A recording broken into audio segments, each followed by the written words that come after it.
Sorry, Gennady. I just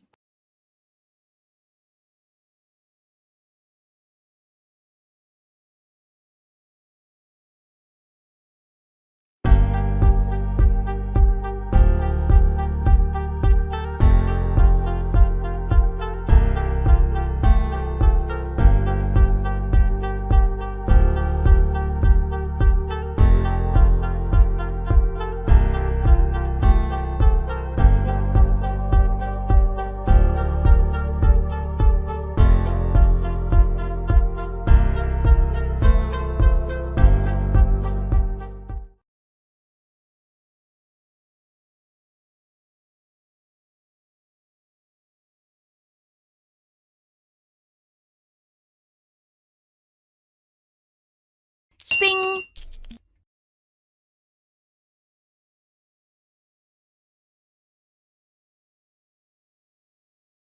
Good evening, good afternoon, depending on where you are around the world. Welcome to our October AMA. We would like to give you a quick overview of what's happened in October, what we're looking for in the upcoming months, and just to keep the community up to date on what's happening here at Shping, but also answer some of the questions that came to us over this month and towards this upcoming AMA. Emma, Brent, off to you.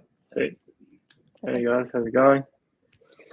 No, it's been a good month in October. We've had a lot of stuff happening both on the app side and the brand side, but the probably most exciting thing is some of the press coverage we've had lately. So we've announced our partnership with IBM and how that is working, and it's really exciting to see globally the coverage that we've picked up off the back of that.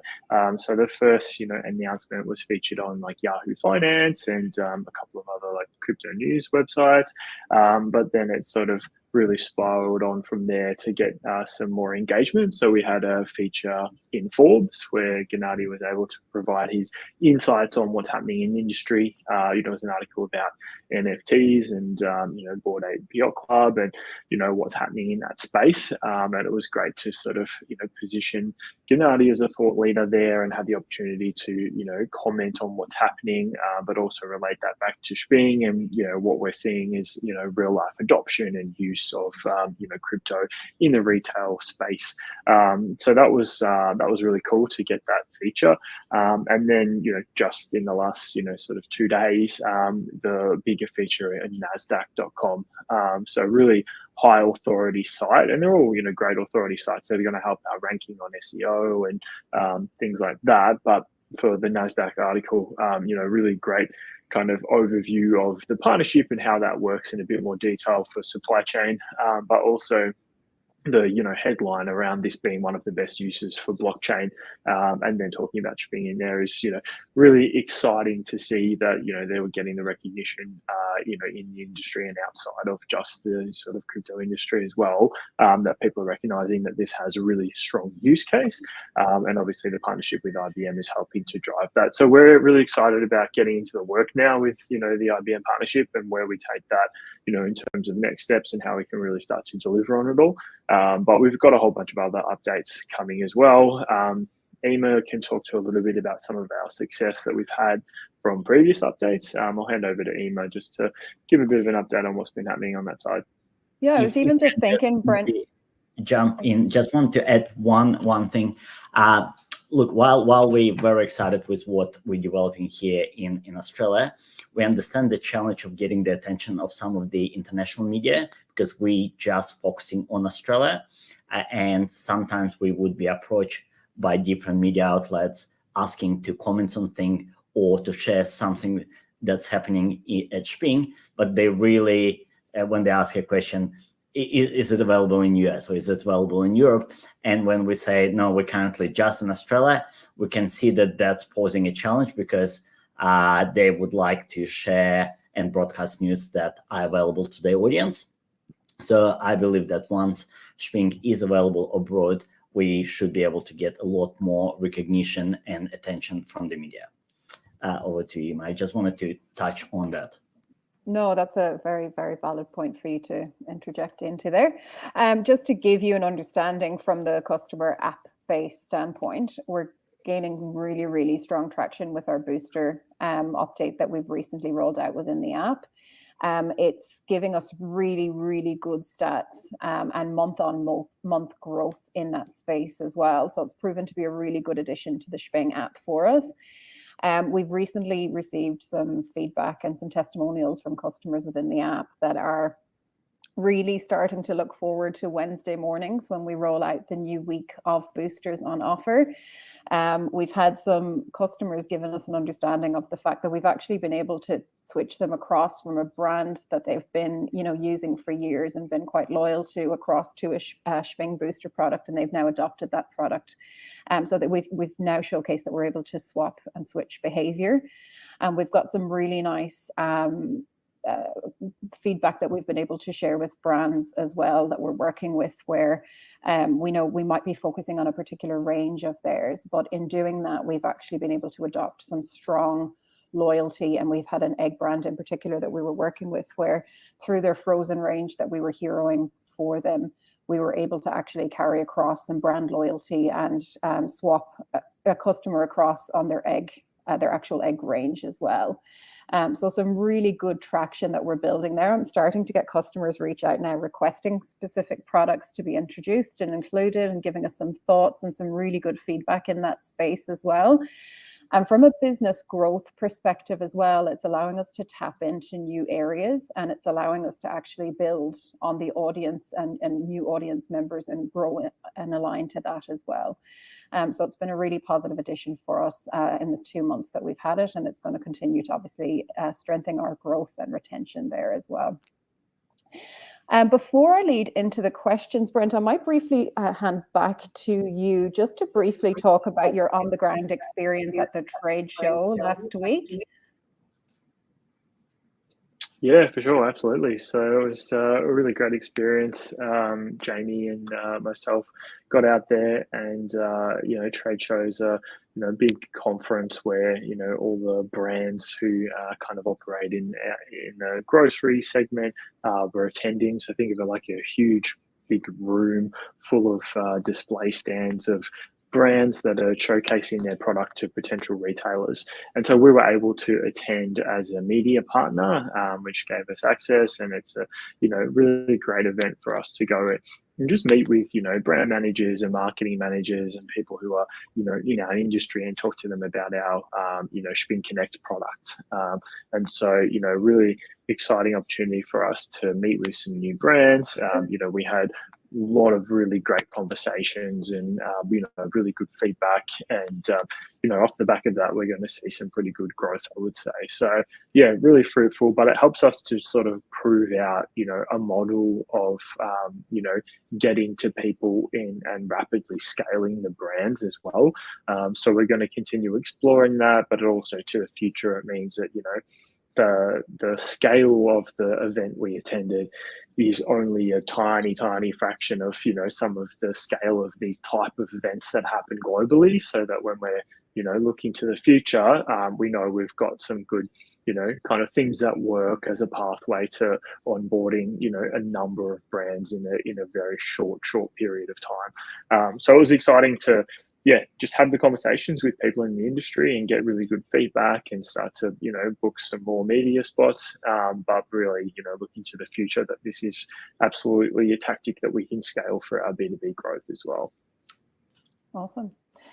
So what I'll do then is I'll lead into questions. We've had a few come through over the month in the community. So I'll lead with the first one, which was a good question that came through. What is the frequent AMA for? And I can hand over to you, maybe Gennady, for that one. Look, I think the frequency of AMAs, I think it's a very subjective question. So some people want to hear from the project they follow every half an hour. Some wants to summary, a monthly summary. But for us, it's easier to run monthly, and there could be different projects who do them on different frequency. I don't think there is sort of a right number but we feel that 1 month gives us an opportunity to provide some substantial and sort of completed overview of a milestone. If we look at the months as a milestone, obviously projects, they don't always fall in particular calendar months. They could be carried across a number of months and so on. But yeah, for us, end of the month, it's something that we're already used to. That's what our community also used to, that at the end of the month, they're getting a video AMA. We're seeing more questions coming in, which is great, because before we didn't get that many questions. So we felt that maybe we are not fully addressing all of the sort of information that our audience would want to hear. So that shows more engaged community. So I think once a month is probably a good number. At least it works for us. Yeah, and wouldn't it be fair to say as well, Gennady, that we have there's a lot of moving parts at Shping. It's a huge ecosystem that we have across a number of different areas. And so the month kind of allows us to loop in across each business segment what's happening, so that we can, give a nice summary across to everyone. Totally. And look, I think those who would want to have more frequent updates, the good thing would be to follow us on our channel. So LinkedIn would give you all of our B2B announcements. Twitter is a great place to follow us, but also subscribe to our newsletters. So we sending in, even if you are outside of Australia, but you want to get a feel of what experience our app users experiencing, you could subscribe to our EDM as well, and start seeing some of the features that we're releasing, some of the engagement campaigns that we're running, just to be more involved. Obviously, it's a personal thing.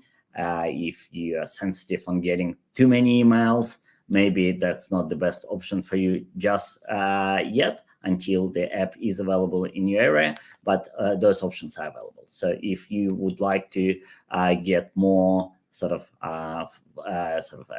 more frequent flow of the information from us on different angles, feel free to join all of our channels, as well as Facebook. Awesome. The next question is one that you've actually covered off and answered in the community, Brent, but for anyone who may have missed it or who's not in the community and watching us outside of that, there was a question posed this week about a new listing. The person who posed the question had seen a new announcement and wanted to make sure that we were aware of that. Was there anything you wanted to go into in a little bit more detail there, Brent, on that particular question? Well, look, I think, with exchanges, I guess the point was that, if we are really getting involved with a partnership with an exchange, then we'll communicate that through our official channels. So number one thing is just, approach everything with a healthy sense of caution and make sure that, you're checking in with us. Look, that doesn't discredit the exchange at all, and Gennady can maybe talk to a bit more about how some of these exchanges operate and how they're able to onboard us without our involvement. But yeah, the main point is that we are certainly announcing important updates, and they come from our official channels. So if you're unsure, do the right thing and ask the question. It's a really great question. But yeah, Gennady, do you want to maybe just how some of these exchanges can operate in that sense? Certainly. While we applying pretty much to the top sort of 15 to 20 exchanges on CoinMarketCap, applied and constantly keeping them update on our progress, usually when the listing takes place, and not always, but usually it would happen without our knowledge. So we would be informed in a similar way as you guys would be informed.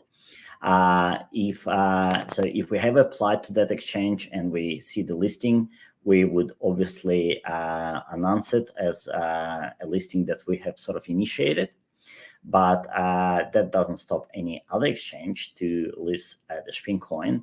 And a lot of great legitimate exchanges out there. They may be not in the top 20 yet, or not in top 20 full stop, but they could be still a legitimate exchange with the audience, maybe a specific niche in region based or maybe focus based. And so we can't really comment and say that they are legitimate or not. But and that's why, as Brent said, you need to do your own sort of due diligence and make sure that you trust the exchange that you're doing any trading on. But with our ERC20 token and the smart contract, pretty much any exchange can list us, and they don't really need our permission because the token lives its own life, and that's the beauty of the blockchain, that we cannot stop anyone from listing. We cannot interfere with the growth of the token. Great.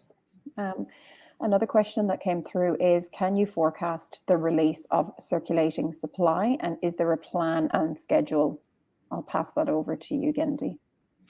Yeah, so we don't release a supply as such. So our tokenomics, which we've covered a few times, and it's also covered in our white paper, works that way that when an app user interacts with a product of a brand that we don't currently have a relationship with, those coins are funded from our reserve. We don't do, because we work in the on-chain and off-chain environment, so often those coins are going to be issued to the app user, and then in bulk, maybe once a month, once a couple of weeks, we will top up our transit account to maintain the balance of our wallets, the internal wallets in total. So therefore, the speed that we are releasing those tokens, if you can call them release, because we're essentially using our reserve to provide those tokens to the app users who are interacting with non-partner brands. However, if the app user interacts with the partner brand, and the idea is to have more partner brands than non-partner brands, those tokens are funded by the brand themselves. So if you write a review about one of our partner brands, those tokens are actually coming from the brand. So the brand makes a purchase on the exchange, and those tokens are transferred to the app user. Our model designed that those tokens partially covering the reserve. So we're trying to reduce number of coins we're giving out from the reserve and have more funded by the activity of the brand. But yeah, so that's the model. So we don't have, it's not like we would say another 25% of our reserve release. It doesn't work like that. Those coins are specifically to drive, to grow our business. So that's what they're for. Great. And you've kind of actually covered off on the last question, but I'll ask it just in case there's anything else you want to value add. The last question was, if Shping is giving away coins to app users, how is it going to create more demand for the coin? Yeah, so exactly, as you mentioned. So we are not giving away coins. So we're not in the business of giving away coins. We're in the business of helping brands to give those coins to the app users. So therefore, those coins that are going to the app users, and those who use the app, they actually already realize that interacting with partner brands give them a lot more coins because they're funded by the brand than interacting with non-partner brands.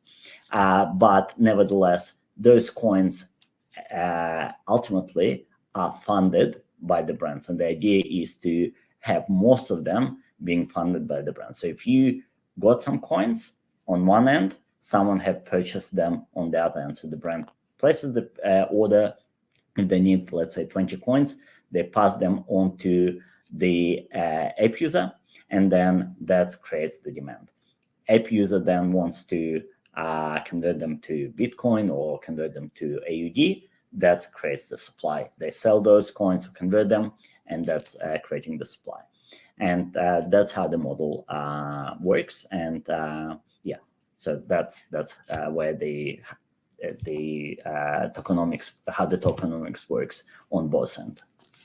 Great, thanks, Kennedy. That's it for the questions for this month. Awesome. So I guess we probably have covered the key points that we wanted to cover. I just wanted to touch on the booster, which you have shared some great stats on the adoption, both from the consumer and from the brand's perspective. those who've been watching all of our AMAs probably have all of this information, so I'm going to be repeating myself. But those who have joined us for the very first time or watching this AMA in recording, I just want to explain that the significance of those boosters. So what we have actually created, first of all, we've created the link between the brands and consumers, which is very new. It never existed before, and it's opened up a lot of opportunities. Now that we have this direct channel of communication between brands and consumers, and also we enable them with the mechanism of running transactions, basically brands to reward consumers for their engagement or behavior, we have created a method for brands to run specials and pay them directly to app users. So if you're a brand, let's say Coca-Cola, and you want to offer 50% off in across particular stores, you would need to negotiate that with your retailers. They would give you a slot when you can actually run this program. They'll obviously charge you a fee and so on. So besides funding the actual discount, there are also marketing fees and so on, but which limits the flexibility of the brand. So they only can do it in specific slot. Because they're counting on the retailer to then offer that discount to the consumer, communicate that to the consumer, because brands typically don't have any visibility on to the end consumer. So what Shping enables them to do is they could say, we want to give 10% off or 50% off tomorrow. And all they do is they set up this campaign at the back end through their portal, and our app users get a boosted item, let's say from Coca-Cola, saying, if I buy it tomorrow, I'm going to get 50% off. And those 50% off are going to come straight from Coca-Cola in Shping coins to the consumer, which also creates a demand. So the Shping coin can not only be used and bought by the brands to fund a particular engagement, like reviews or watching videos, it can also fund the discounts. So Coca-Cola can then buy the 50% value of that particular transaction in Shping coins and give them to the app user. So being able to run those specials directly by the brand to the end consumer with pretty much a couple of minutes notice if they choose to, it's a huge advancement. We give brands such a big power and flexibility that they haven't had before, and seeing how well it works and how well it's received by the app users as well as brands is just proves that the conceptual approach that Shping brought in is very powerful, and we're still learning what else we can build on top of it.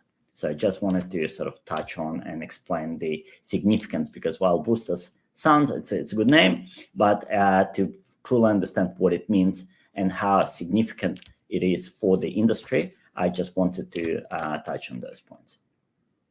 Yeah, and even just to further stretch out in what you've said there, Gennady, it allows the brands to be ultra targeted as well. We can see the receipt behavior, the purchase behavior. So our technology actually allows us to target based on their purchase behavior in the past as well. So it's just something that they wouldn't have had access to beyond the retailers before. So it's a really beneficial tool for them. Certainly. Excellent. Thank you very much, everyone, for joining us. We'll see you at the end of November. For our next AMA. The year is approaching. It goes faster and faster with every year. So we're almost at the end of the year. Have a great weekend. Have a great month ahead, and we'll speak to you soon. Bye, everyone. Thank you. Thanks, guys. See ya. Cheers. Shping!